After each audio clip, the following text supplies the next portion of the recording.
하나님 감사합니다. 거룩하고 복된 주일을 맞이해 주님 앞에 나와 예배드리게 하신 하나님, 저희들의 예배를 기뻐 받아 주옵소서. 주님 올려 영광 받아 주옵소서. 예수님의 이름으로 기도했습니다. 아멘. 다같이 일어나셔서 찬송가 21장 주님을 찬양합니다.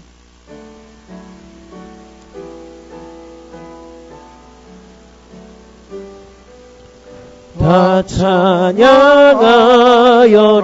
전능왕 창조의 주께 내오나 주 찬양 평강과 구원의 주님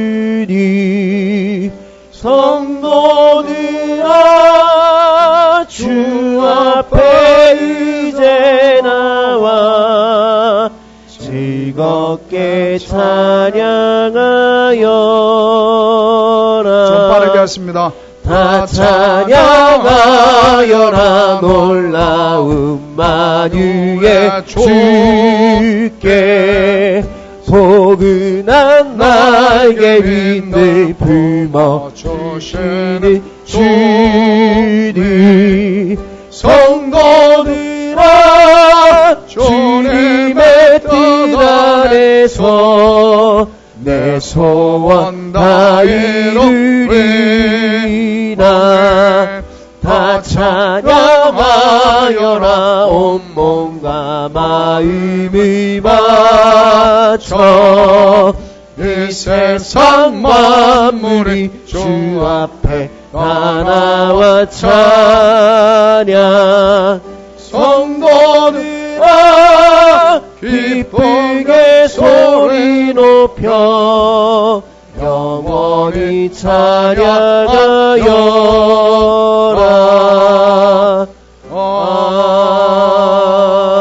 아멘. 교동문 61번입니다.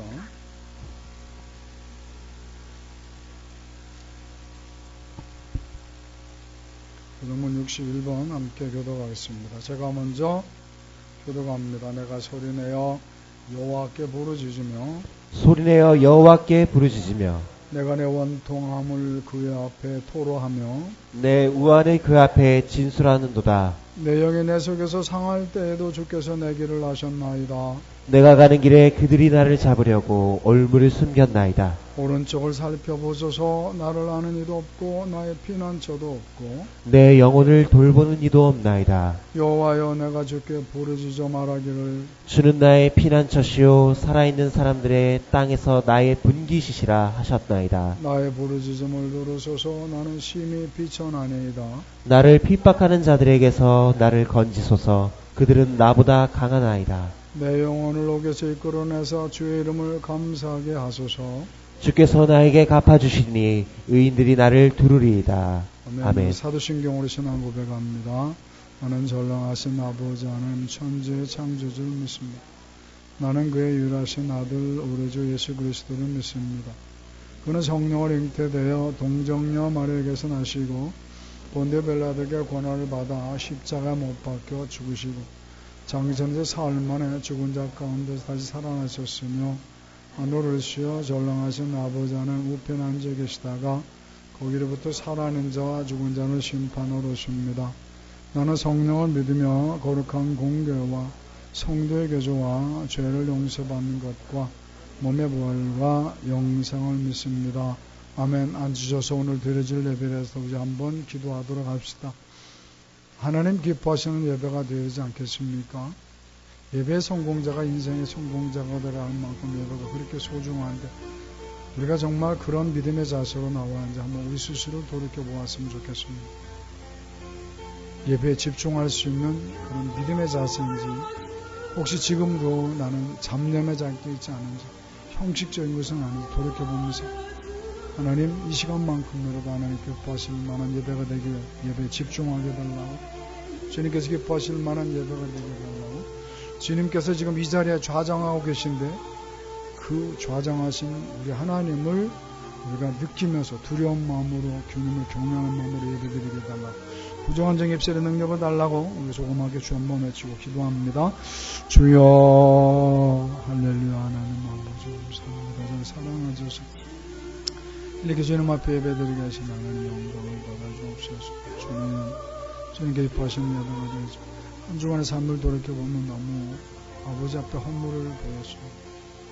원망도 시비도 했고 미웃기고 주님을 사랑한다고 말은 고백하고 말씀 한번 제대로 읽지도 못하고 기도 한번 제대로 못했던 세상 사는 것 다른 거 없는 그런 신앙생활 이렇게 주님 앞에 허겁지겁 나와 있는 것은 아닙니까? 우리가 인사하시고 이 시간만큼 신령과 진정으로 예배가 되게 해주옵소서. 이 시간만큼이라도 부끄럽지 않은 하나님의 백성을 예배드리고 주님께 영광 받으시는 예배되게 하시고 하나님 오늘 왜 예배시는 우리를 축복하고 주옵소서. 한 사람도 가자하고자 하는 심령 앞으로 주님께서 역사하시옵소서. 주님 우리를 두고 살피시옵소서. 우리를 불쌍히시옵소서.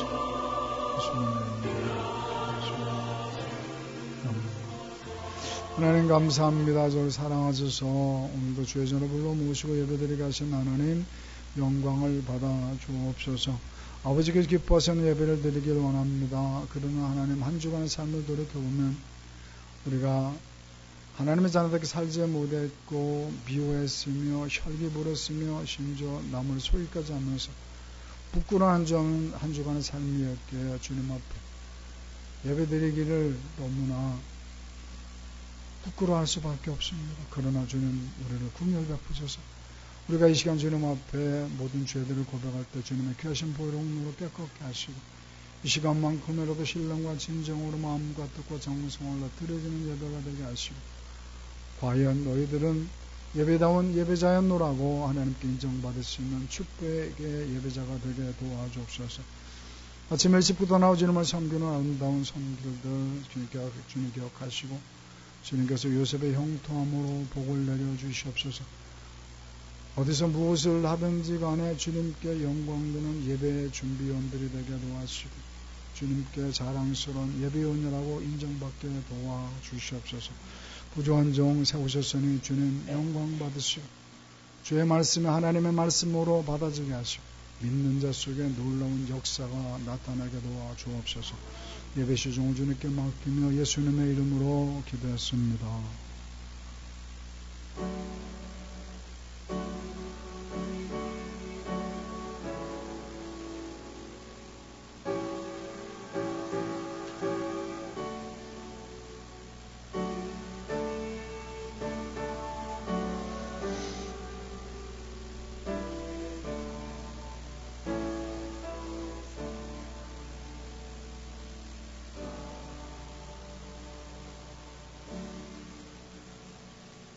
하나님께서 오늘 우리들에게 주시는 말씀은 마태복음 17장 1절부터 8절까지입니다.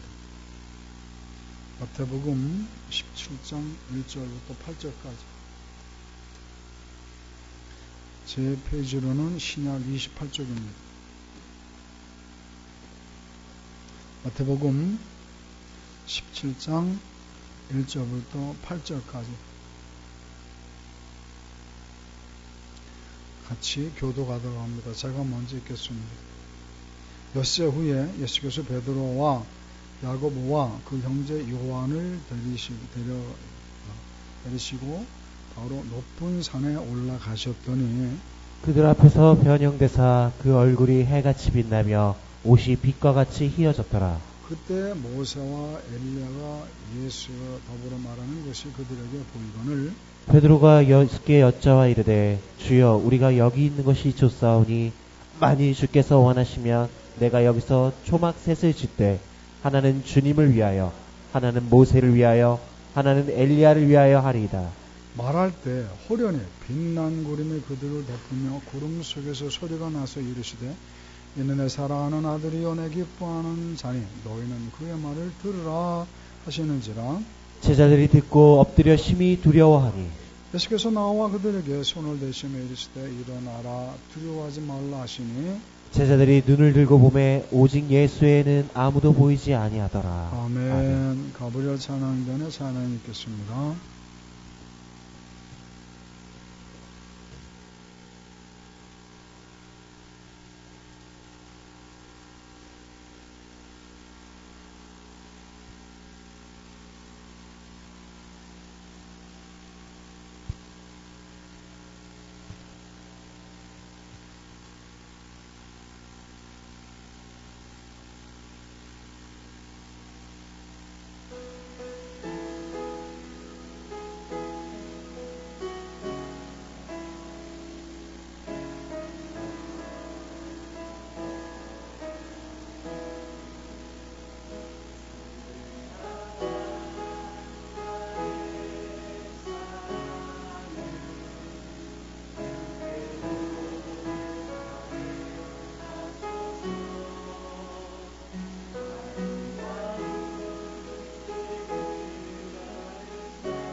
영광을 모이사 성령을 부소서.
나의 사랑 고백하리라.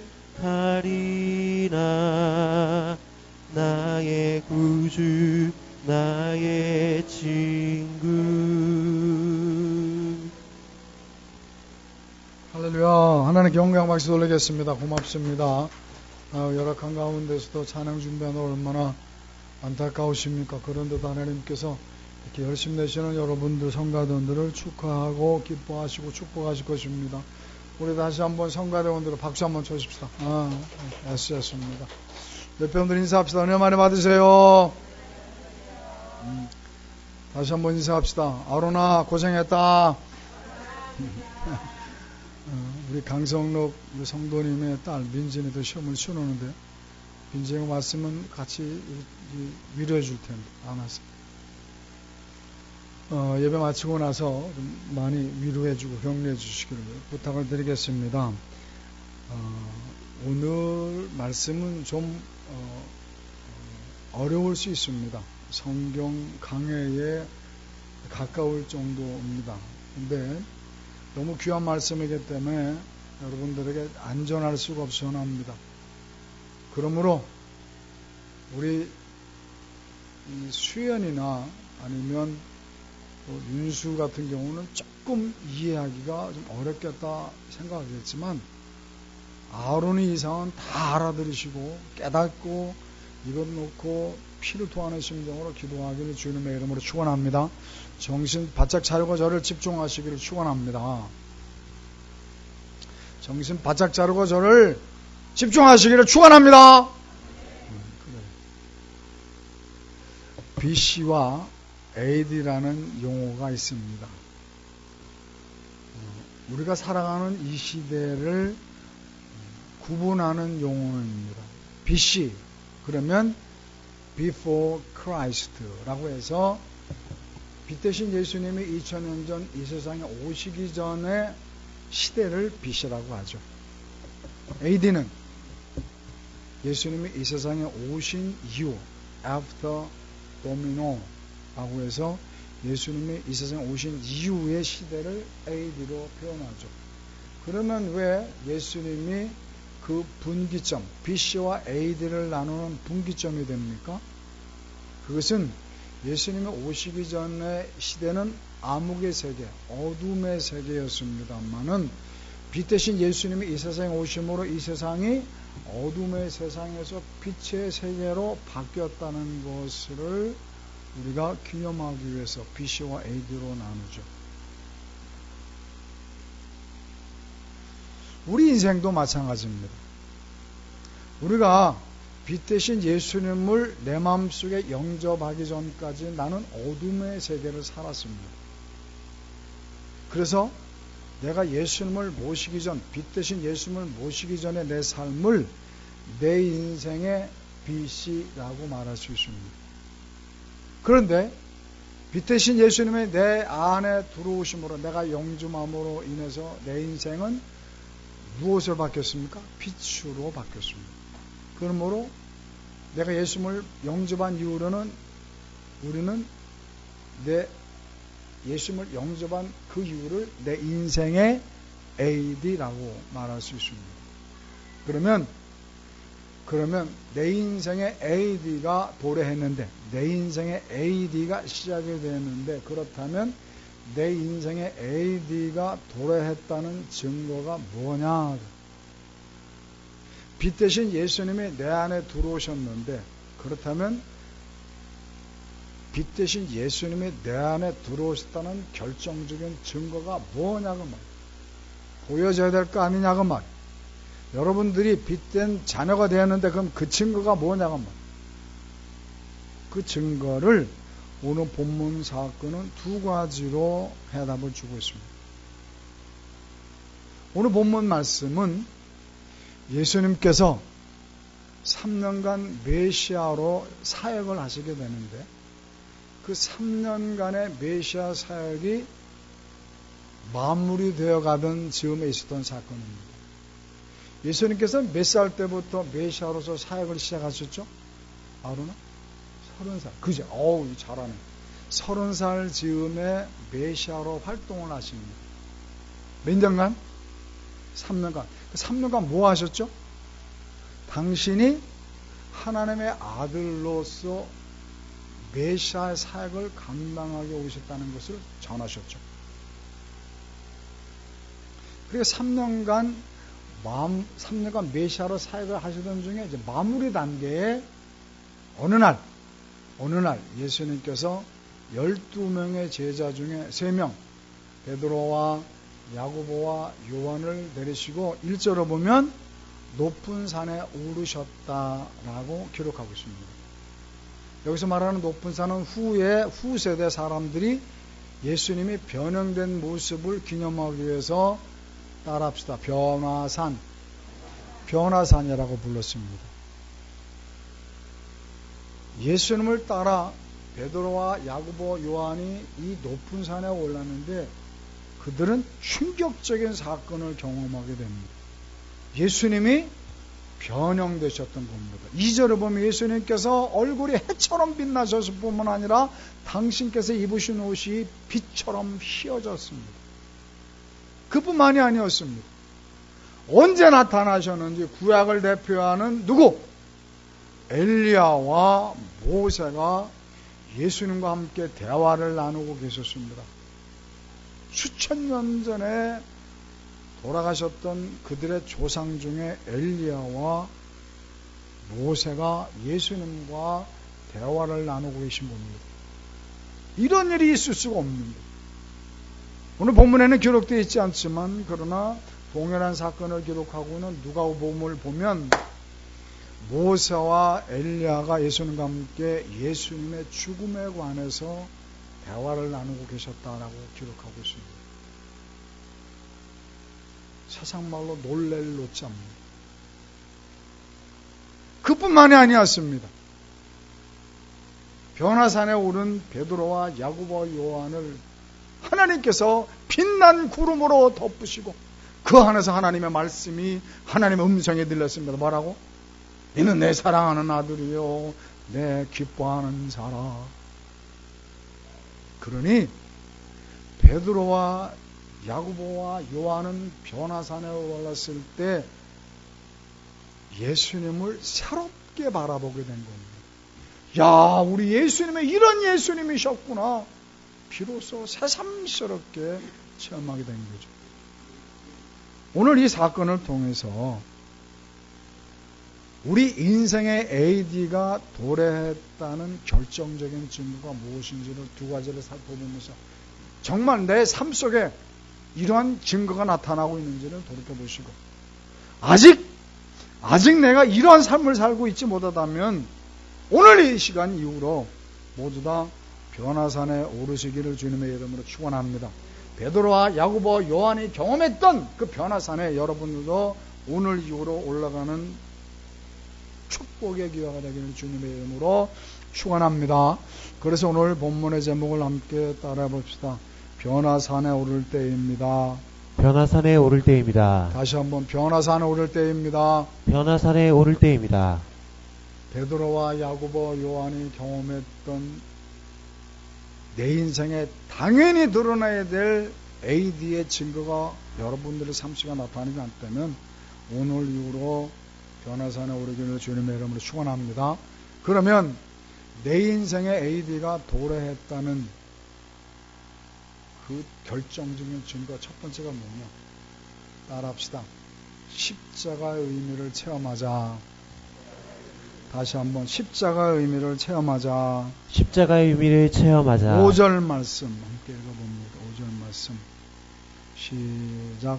말할 때 호련히 빛난 구름이 그들을 덮으며 구름 속에서 소리가 나서 이르시되 이는 내 사랑하는 아들이요 내 기뻐하는 자니 너희는 그의 말을 들으라 하시는지라. 오늘 윤수나 수연이는 잘 이해하지 못하겠지만 아론에부터는 다 알아들을 수 있어요. 아론한테 다 물어볼 거예요. 제대로 이해했는지. 변화산에 올랐던 베드로와 야고보, 요한이 하나님의 음성을 들었습니다. 뭐라고 말씀하셨습니까? 예수님을 향해서 이는 내 사랑하는 아들이요 내 기뻐하는 자라. 하나님께서 그렇게 말씀하셨던 의도가 무엇일까? 당연히 우리 예수님은 하나님의 아들이십니다. 그런데 하나님께서 굳이 이는 내 아들이다 라고 말씀하셨습니다. 그 이유가 뭘까? 그 해답을 알 수 있는 힌트가 1절에 등장합니다. 실상 1절에 뭐라고 시작합니까? 엿새 후에 지금 변화산 사건이 있었다. 그러니까 이 엿새 후에라는 말을 통해서 우리가 짐작해 볼 수 있는 게 뭡니까? 엿새 전에 무슨 사건이 있었는데 이 엿새 후에 이 변화산 사건과 그 엿새 전의 사건이 연결되어 있다는 것을 우리는 쉽게 짐작해 볼 수 있습니다. 그럼 엿새 전에 무슨 일이 있었습니까? 그 엿새 전에 그게 바로 16장, 바로 전장입니다. 그 16장에 무슨 사건이 있었습니까? 베드로의 신앙 고백 사건이 있었습니다. 이게 무슨 얘기냐? 한번 들어보시기 바랍니다. 서두에 말씀드렸던 것처럼 지금 이 변화산 사건은 언제 있었던 사건이다? 예수님께서 메시아 사역을 마무리하던 시점이었습니다. 예수님께서 3년간 이스라엘뿐만 아니라 이방 지역에 다니면서 무엇하고 다니셨습니까? 복음을 전하셨어요. 어떤 복음? 당신이 인류를 구원하러 이 세상에 오신 메시아 하나님의 아들이라는 사실을 3년간 수많은 이적과 기사를 행하시면서 예수님의 하나님의 아들로서 인류를 구원하러 이 세상에 오신 메시아를 가르쳐주셨어요. 몇 년간? 3년간. 3년간 그렇게 가르치며 이제 마무리 단계에 오셨고 이제 이 3년간 모든 전도 생활을 끝마치시면 이제 어떻게 되셔야죠? 십자가에 죽으셔야만 합니다. 인류를 구원하시기 위해 십자가에 죽으셔야만 합니다.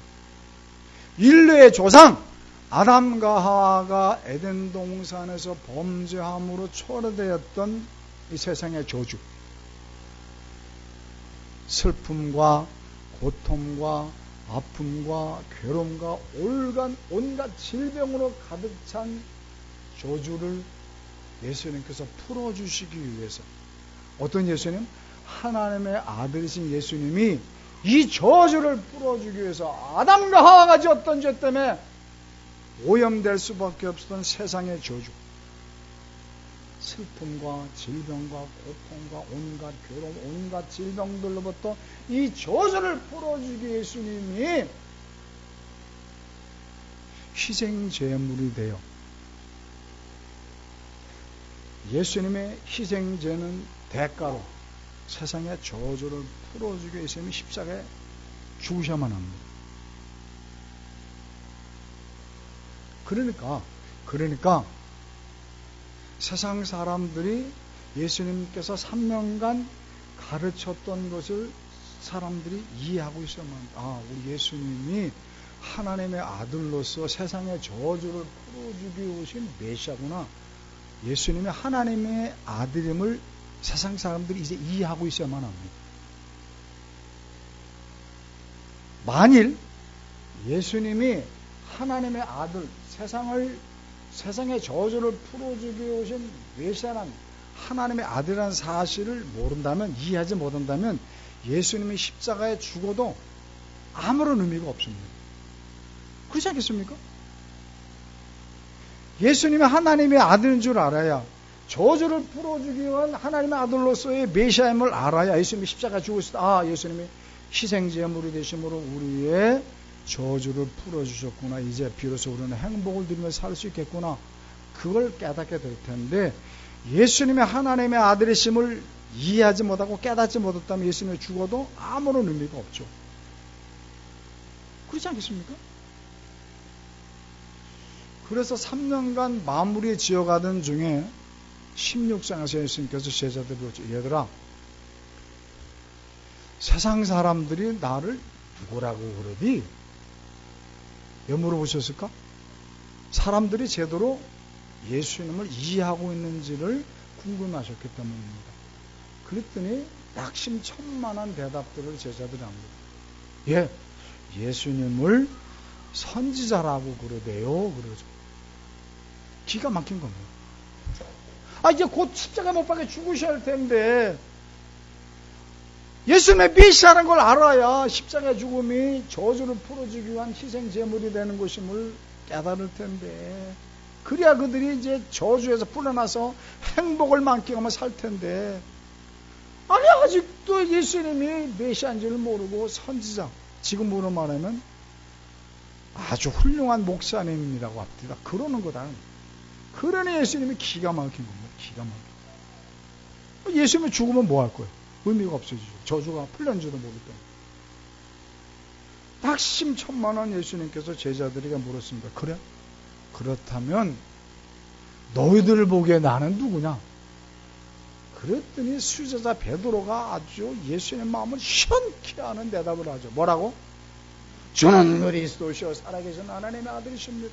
그리스도란 뜻이 뭐죠? 메시아란 뜻이죠. 예수님 얼마나 기뻐하는지. 이놈은 제도를 알아들었네. 이놈은 제도를 3년간 나를 따라하니 보람이 있었네. 베드로가 어떤 사람입니까? 불황무식한 놈 아닙니까? 그런 불황무식한 제자 베드로가 이제 알았어. 메시아입니다. 하나님의 아들인 거예요. 그러니 예수님 기쁘신 겁니다. 베드로를 비롯한 제자들은 내가 하나님의 아들은 메시아인 걸 아는구나. 얼마나 기쁘셨겠어요. 그래서 그때부터 마태복음 16장 21절 마태복음 16장 21절 16장 21절 읽습니다. 시작. 이때로부터 예수 그리스도께서 자기가 예루살렘에 올라가 장로들과 대제사장들과 서기관들에게 많은 고난을 받고 죽임을 당하고 제3일에 살아나야 할 것을 제자들에게 비로소 가르치시니. 이때가 언제입니까? 예수님께서 베드로를 비롯한 제자들만큼은 적어도 내가 메시아 하나님의 아들이라는 걸 아는구나. 그것을 인지하셨을 때부터 그 메시아인 건 알았어요. 그러니 어떻게 세상의 저주를 풀어주기 희생제물이 될 메시아인가를 가르쳐야 되겠죠. 세상의 저주를 풀어주기 오신 메시아 맞는데 그럼 어떻게 저주를 풀어줄 거냐? 십자가에 죽고 3일 만에 부활함으로 내가 인류를 구원할 저주를 풀어줄 메시아다. 그거 가르쳐요. 그때부터 이제 예수님의 메시아 하나님의 아들인 걸 알았으니까. 근데 제자들이요, 황당해합니다. 왜? 물론 지금까지 베드로를 비롯한 제자들이 예수님의 메시아며 하나님의 아들인 것은 어렴풋이 알았어요. 그런데 어떤 메시아로 이해하고 있었습니까? 그들의 조국 이스라엘을 로마 식민지로부터 해방시켜질 민족적 영웅이신 메시아로 이해하고 있었죠. 예수님이 인류를 구원하기 위해 십자가에 죽으시고 저주를 풀어줄 메시아라고는 상상, 그런 건 개념도 없어요. 어떤 메시아로 이해하고 있었다? 로마로부터 자기 조국을 구원해줄 그런 메시아라고 이해하고 있었다. 그런 하나님의 아들로서 이 세상에 오신 줄 알았다. 그러다가 예수님께서 십자가에 죽으시고 그래야 저주가 풀린다고 그러니까 이게 뭔 소리인지 당황하는 거예요. 황당한 겁니다. 지금까지 제자들이 예수님을 3년간 왜 따라다녔습니까? 출세하기 위해서, 출세하기 위해서. 예수님께서 메시아, 민족적 영웅, 다윗과 같은 민족적 영웅이 되어서 그들을 괴롭히는 로마를 물리치고 이제 예수님이 왕으로 등극하시게 되면 그동안 3년간 예수님을 섬겼기 때문에 자기들은 장관 자리 하나 정도를 할 줄 알고 그걸 기대하며 예수님을 3년간 쫓아다녔는데 예수님께서 십자가 죽으셔야 한다니까 이건 황당한 겁니다. 그러다 보니 제자들은 예수님의 십자가의 의미를 오해하죠. 어떻게 오해합니까? 생각해 보세요. 사람들은 자기중심적입니다. 자기들은 보고 싶은 것만 보고, 듣고 싶은 것만 보고, 믿고 싶은 것만 믿어요. 자기중심적이다 보니까 주어진 현실을 자기 유익에 걸맞게끔 이해하려고 그러죠. 십자가 의미를 그렇게 오해한 겁니다. 어떻게? 예수님께서 지금 말씀하시는 거 보니까 많이 두려우신가 보다. 그래, 큰일을 도모하시다 보니 많이 심란하시겠지. 그럼 아무리 예수님이시긴 해도 로마 제국으로부터 우리 조국을 건져내는 게 쉽겠어? 그러니 심란하시고 두려워하실 만도 하지. 그렇지 않아? 로마 제국으로부터 이스라엘을 구원하다가 거사가 실패되게 되면 로마 제국에 체포돼서 십자가에 달려 돌아가시게 될 텐데 그걸 지금 염려하시는 걸 거야. 에이, 그래도 예수님은 메시아인데 우리가 봤잖아. 그럼 죽은 자도 살려내셨는데 로마 제국의 변사에게 우리 군사들이 죽어도 예수님이 다 살려낼 것이고 그분에게서 예수님께서 장풍도 불어가지고 잔잔한 거친 풍랑을 잔잔하게 하시는데 로마 제국쯤 못 물리치겠어? 오해하고 있었던 거죠. 그러니 예수님이 기가 막힌 겁니다.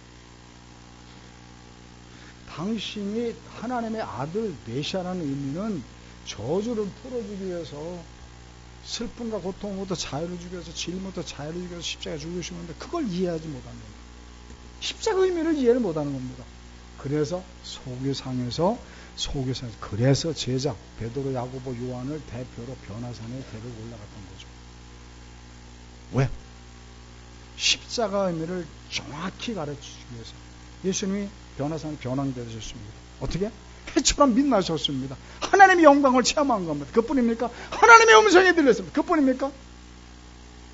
예수님께서는 구약의 대표자 엘리야와 모세를 동원해가지고 그들과 함께 십자가에 죽음을 가려서 말씀을 하시는 걸 듣게 했던 겁니다. 베드로, 야고보, 요한은. 그때 베드로와 야고보, 요한이 비로소 깨닫는 거죠. 예수님께서 엿새 전에 말씀하셨던 십자가 의미는 그런 게 아니었구나. 우리가 생각하는 그런 게 아니었구나. 이 십자가는 정말 예수님이 저주를 풀어주기 위한 메시아의 죽음이라 비로소 그때 변화상으로 깨달았다고 말이에요. 우리에게 좀 말씀하시고 계시는 우리에게 하시는 말씀 아닙니까? 우리는 예수님이 십자가 은혜로 구원받았다고 말합니다. 천국을 얻었다고 우리는 말을 합니다. 하나님의 심판으로 구원을 받았다고 말합니다. 그런데 우리가 정말 십자가 은혜에 감사하며 살아갑니까? 아니잖아요. 우리가 십자가 의미에 감사하는 이유가 뭡니까? 세상에서 부경을 누리게 된 것. 어떻게 쓰는지 그러니까 십자가 사건을 또 우리가 예수님께 더 잘 보여서 더 많은 부경을 누리고 호의호식하기 위해서 그렇게 살아가기 위해서 예수님이 십자가에 죽으셨다. 그렇게 오해하고 있지 않습니까? 그래서 예수님께서 지금 우리에게 오늘 만일 그렇게 오해하고 있다면 이제는 내가 변화산에 올라야 되지 않느냐고.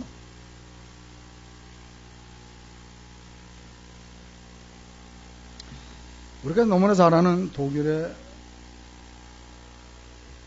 괴테, 그가 이런 말을 합니다. 뱀은 껍질을 벗지 못하면 죽는다 라고 말입니다. 무슨 말인가 하면 뱀은 껍질 아주 단단하다고 합니다. 그러니까 기어다녀도 몸이 상하지 않지 않습니까? 그 뱀의 껍질이 자기를 보호하죠. 근데 우리가 잘 아는 것처럼 그 뱀은 주기적으로 껍질을 벗습니다. 허물을 벗습니다. 그죠? 그런데 허물을 벗지 못할 때가 있다고 합니다. 언제? 심한 병에 걸렸을 때, 뱀. 아니면 먹이를 잘못 먹었을 때 그것 때문에 그것이 원인이 돼서 껍질을 벗지 못하게, 허물을 벗지 못하게. 그러면 허물을 쓴 채 그 껍질 때문에 벗어야 될 껍질을 벗지 못하면 껍질에 갇혀서 죽고 만답니다. 허물을 벗어야 뱀의 생명을 유지하고 더 성장을 해요. 허물을 벗는 것만큼 성장하는데 껍질을 벗지 못하니까 껍질에 갇혀서 죽는 거죠. 우리 신앙이 그렇다. 우리 신앙이. 우리는 성경을 통해서, 성경 지식을 통해서, 어떤 지식?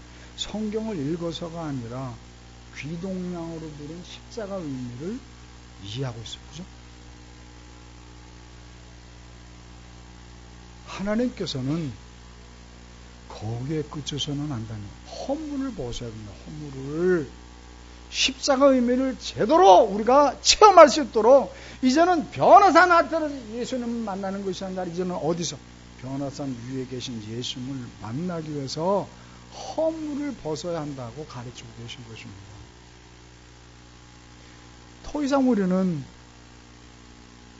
지식으로만 하는 십자가의 의미가 아니라, 지식으로만 알고 있는 십자가의 신앙이 아니라 가슴으로 채워지는 그 십자가의 의미를 깨닫기 위해서 이제는 변화산 밑에 예수님이 아니라 어디 계신? 변화산 위에 계신 예수님을 만나러 변화산에 오를 때가 된다라고 말씀하고 있습니다. 산후성님들, 십자가의 의미를 머리로만 알고 있다면 변화산에 오르기를 주님의 이름으로 축원합니다. 허물을 벗어버리기를 주님의 이름으로 축원합니다. 여러분들 십자가 의미를 지식으로만 알고 있으면, 지식으로 인한 신앙이라면 여러분들의 신앙생활은 버겁습니다. 힘들죠. 피곤하죠. 감격이 없습니다. 기쁨이 없습니다. 왜? 지식에 갇혀 있습니다. 껍질을 벗지 못하니까. 감사가, 기쁨이 없죠. 형식적인 신앙생활 할 수밖에 없다는 거예요. 그러므로 변화산에 오르셔서 허물을 벗으시고 십자가의 의미를 제대로 체험하시고 복된 인생, 저주가 풀렸다는 사실을 기뻐하며 감격하며 살아가시길 주님의 이름으로 축원합니다. 두 번째, 우리가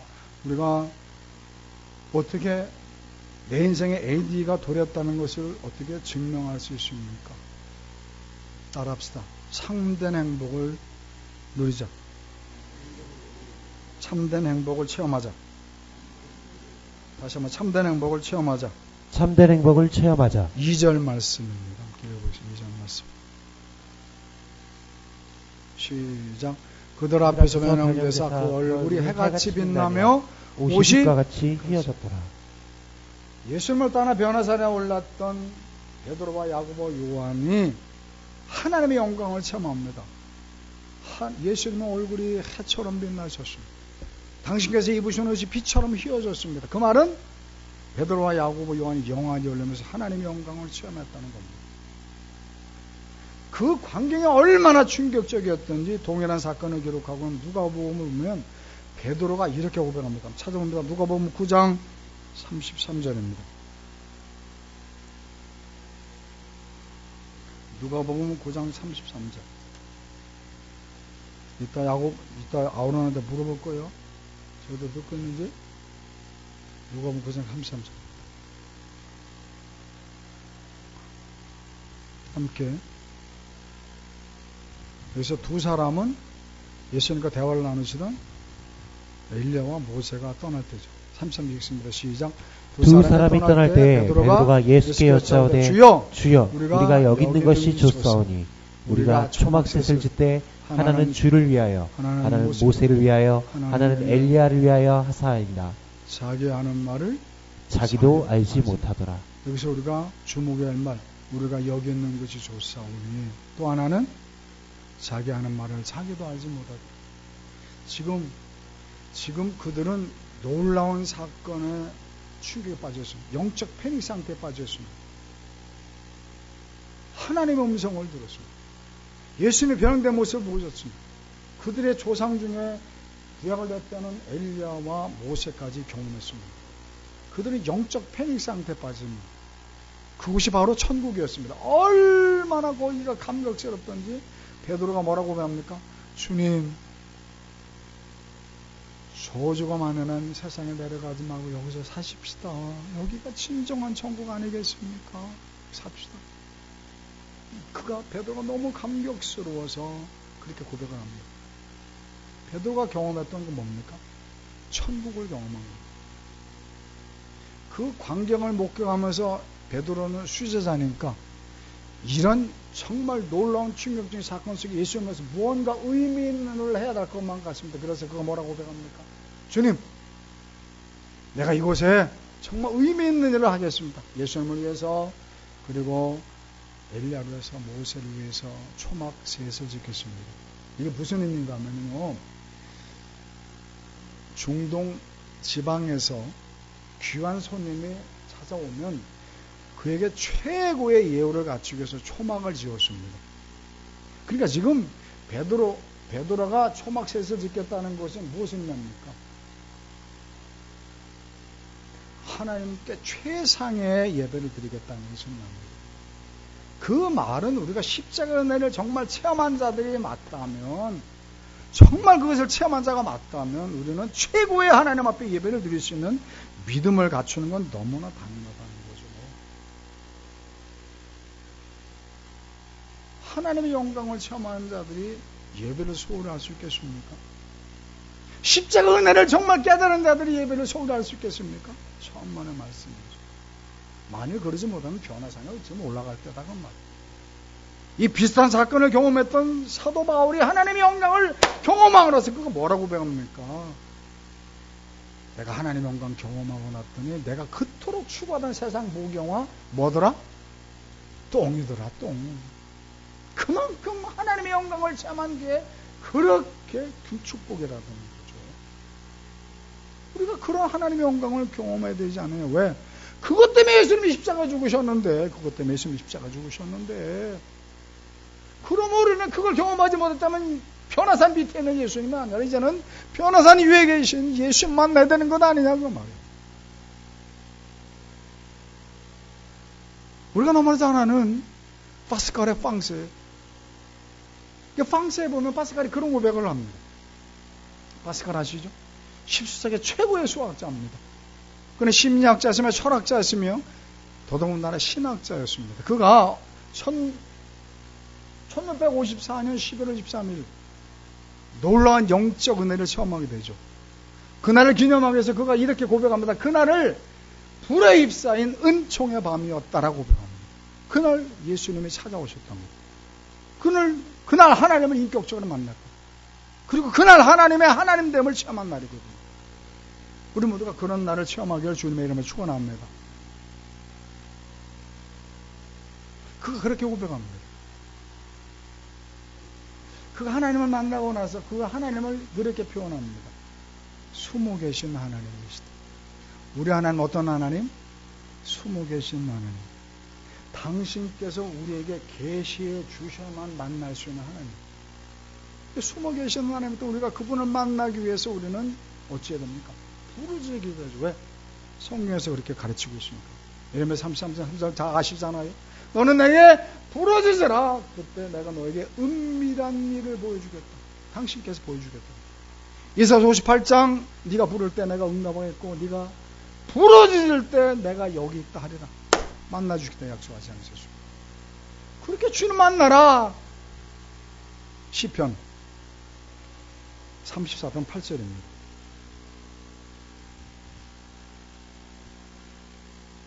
시편 34편 8절.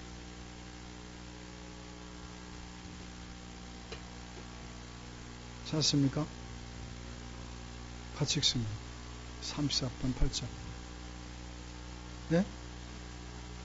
38편입니까? 34편일 텐데. 34편이죠? 같이 읽습니다. 시작. 너희는 여호와의 선하심을 맛보아 알지어다. 그에게 피하는 법이 여호와의 선하심, 하나님의 영광을 좀 제발 체험해봐. 그게 바로 뭐다? 그게 복이다. 그게 복이다. 여기서 우리가 유의 깊게 바라볼 건 맛보라는 겁니다. 우리는 아직 육신을 입고 있기 때문에 천국의 영원한 그 행복을 누리며 살 수는 없습니다. 육신을 입고 있기 때문에 맛볼 뿐입니다. 근데 맛볼 뿐이라도 그 맛보는 그것만 가지고 우리는 진정한 행복을 누릴 수 있다는 것. 누구처럼? 바스카처럼. 누구처럼? 사도 바울. 누구처럼? 베드로처럼. 왜 우리가 그 맛봐야 됩니까? 그것만 가지고도 정말 진정한 행복을 누릴 수 있는데 우리는 그 맛봄을 통해서 천국을 사모하게 되는 거죠. 아, 내가 이 세상에 누리는 이 행복도 이렇게 기쁜데, 이렇게 맛보는 것도 기쁜데, 내가 천국 영원한 행복을 누릴 때 내가 얼마나 행복할까. 그걸 마음에 사모하며 맛보라는 겁니다. 그것 때문에 내가 이제 십자가 죽었다는 겁니다. 그러니까 우리가 그것을 경험하지 못했다면 이제는 변화산 밑에 예수님이 아니라 변화산 위에 올라가서 베드로, 야고보, 요한이 만났던 그 하나님의 영광을 체험하라고 우리에게 부탁하고 계시다는 사실을 깨닫기를 주님의 이름으로 축원합니다. 우리는 그런 하나님을 모르죠. 그런 하나님의 영광을 경험해보지 못해. 그런 게 있는지도 모르지. 그러니 우리는 답답하게도 세상 부귀영화, 세상의 행복 전부인 줄 거기에 집착하며 살아가지 않느냐가 말. 하나님 보시고 너무 기가 막 하나님 보시고 너무 자존심 상한. 당신의 자녀들이 세상을 지배하며 살아갈 텐데 세상의 논에 도의 노래 살아가는 그 모습을 보는 우리 하나님이 얼마나 기가 막힌 그 저주에서 풀어주게 당신 아들 예수를 십자가 못 박혀가지 했는데 어찌 너희들은 변화산 밑에서만 살아가냐고 꾸짖고 계신 것입니다.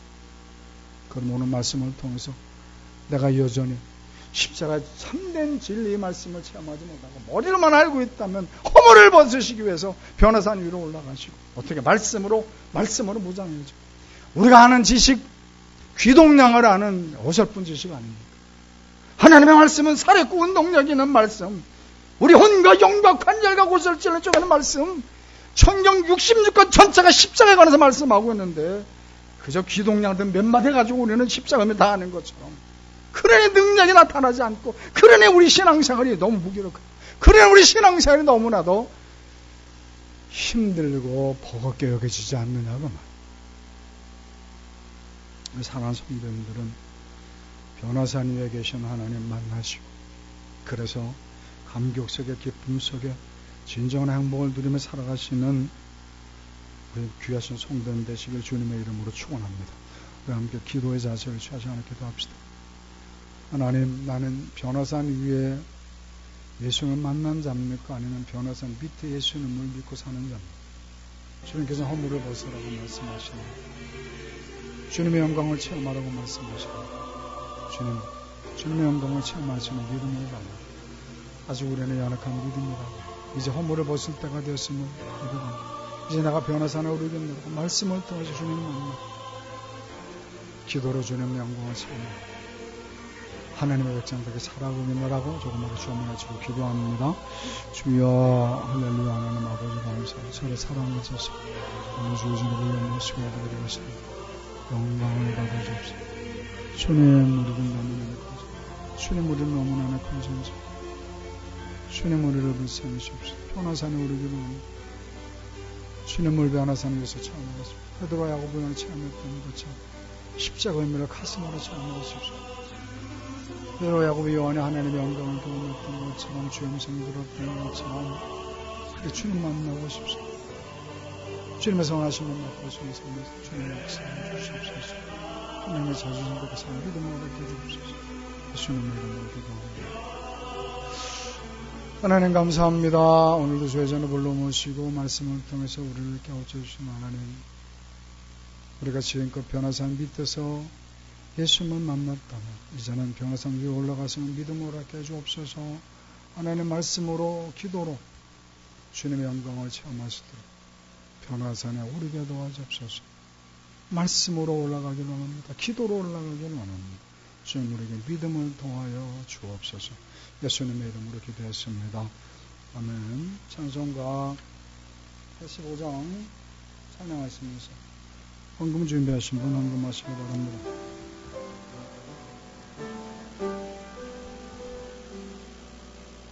주를 생각만 해도 이렇게 좋거든.